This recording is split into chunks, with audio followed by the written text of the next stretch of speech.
this will materialise in the next year or two, a very ambitious programme for pensions in which essentially we all pay the same through national insurance, but it's heavily geared to helping those at the bottom of the pile.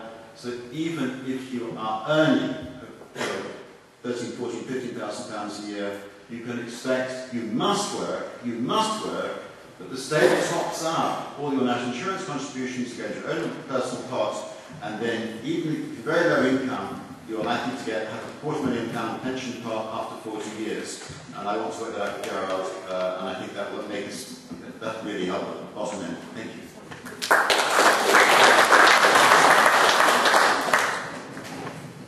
So staying with policies for a moment, and I like that.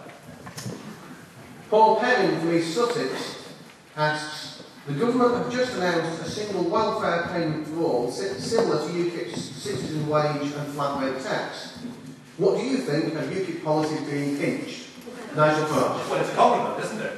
It's a compliment, because I think they made quite a big table very aggressively went for our idea. In fact, 10,000 was the figure that he was talking about. Look, you know, let's get this straight about policies and debate. David doesn't own policies in UKIP. I was the leader that said in 2006 we need to broaden our attack. All right, and I've encouraged us to do that all the way through. I think when your policies get pinched, it's a sign that you're thinking well, it's a sign that you're doing well, and further to just policy development, what I want to do, and you'll see on the back of that sheet, is I want us actually to have a proper research department as well. Because before we formulate policies, actually deeply researching things and maybe producing one or two academic papers would be of value. Because I do feel that we don't get the respect from the think tanks in London that we deserve. So if they want to pinch all our policies, that's fine. If they want to pinch our policy about leaving the European Union and putting it to a referendum, I would also be delighted.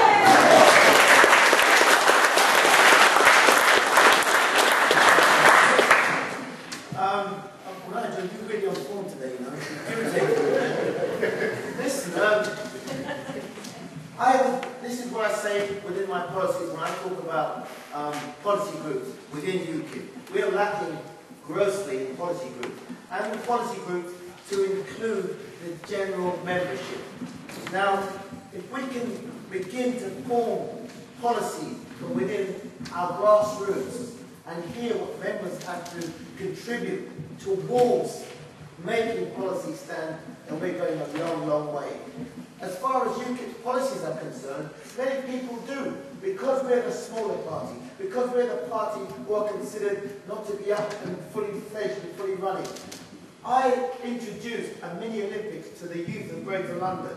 The next thing that I heard in Downing Street, that they were suddenly going to create a mini Olympics for the children of Greater London, and which they have. Whether it's talk or not, whether it comes off, I don't know. But I know that I produced it, and I started it. And because thank you, that's time. We haven't got what it takes, they feel we haven't got what it takes, they get away with it. I want to say that there is going to be a huge pinching of our policies in the next 4 years. This is climate change. This has been the most shocking, global warming, global fraud. I mean, it's been an appalling business. There is going to be 2012, the next assessment review of the UN IPCC, whatever it is, climate change. It's got nothing about climate change. There is going to be a huge amount of backtracking. Identification, all of this renewables, all of this stuff about cutting down CO2 and so on is nonsense. We have, uniquely in British politics, and all credit to the people on this panel, said this is nonsense. This sort of thing is we're going to be pinched. What we must do is organise now to say 2012, 2013, we got this right, and those three big parties were wrong, and they're wrong about the European Union too.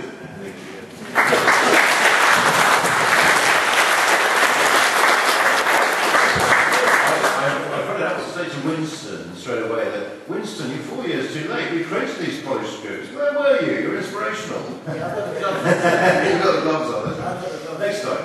But no, we created these policy groups. 150 applied. There's a lot of talent in this party, and this is what really excites me. We have enormous talent in this party. Many step forward to work in the policy groups. Some here have been involved in those policy groups, and thank you for your work. But what is good about the policy groups, in my view, is that you have real people talking about real issues, and if we listen to those and reflect those, that's why we're ahead of the game when it comes to policy when it gets to that level. That's why Vince Cable wants to pinch, as Nigel rightly said, the flat tax, but the 10,000 figure was the one we had 3 years ago when we launched the flat tax pay, but we're up to 11.5. So by listening to you, who are out there in the real world and reflecting on our policies, that really gives us an edge, and that excites me, and I think that will really work well in the future. Thank you.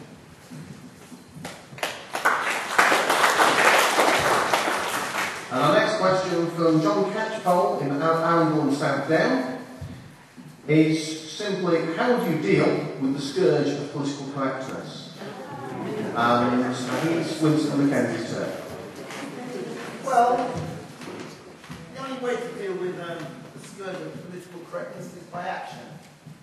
And I refer again to my Croydon Youth Games that I built and have run over the last 4 years with my business partner Marianne Bowness, who's a former mayor of Croydon. Marianne, just stand up, please. Now this lady, ladies and gentlemen, you're looking at, was 18.5 stone and walked with a stick. Would you believe that? She's now just over 11.5 stone. That is a testimony of getting out there and making things happen. Thank you, Marianne.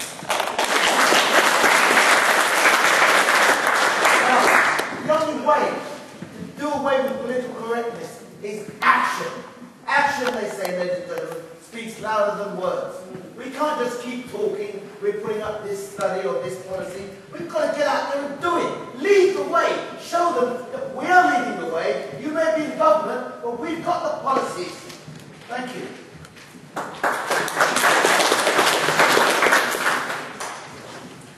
Political correctness is a kind of tyranny.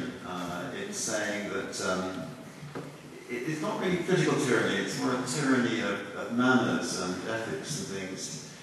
What I do know is that it shouldn't be translated into legislation. I think I've never smoked a cigarette in my life. When I was very young, I used to go to chess conferences. Cool. And I used to be, people would smoke over the table. So cigarette smoke reminds me of my youth. So I'm very much against the smoking bans. That's all I would say. That as far as possible, we should be free. We should not be controlled by the government. We should not let political correctness be translated into legislation.